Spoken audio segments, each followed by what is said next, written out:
মা, তোমরা এখানে ইফতারের জন্য তোমাদের শুধু মুড়ি আর কাঁচামরিচ। ইভা কোথায়? ইভা!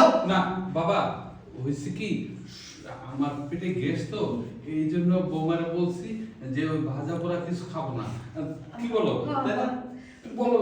তোর বাবা ঠিকই কইছে, আমরা আসলে গ্যাস হয়ে যায় এটি ভাজা পোড়া খাইলে। আচ্ছা ঠিক আছে, তোমাদের পেটে গ্যাস হয়ে যায় বুঝতে পেরেছি। আমি দেখছি কতটুকু গ্যাস তোমাদের পেটে হয়। ইভা! ইভা! কি হয়েছে? বাসায় আসতে আসতে তুমি চিৎকার কেন করছো? কেন চিৎকার করছো বুঝতে পারছো না? এই যে শুধু মুড়ি, পেঁয়াজ আর মরিচ, এগুলো কেন আমার বাবার মাকে তুমি ইফতারের জন্য দিয়েছো? আপেল, কমলা, ফল ফ্রুট যা আছে ফ্রিজে কি অভাব আছে?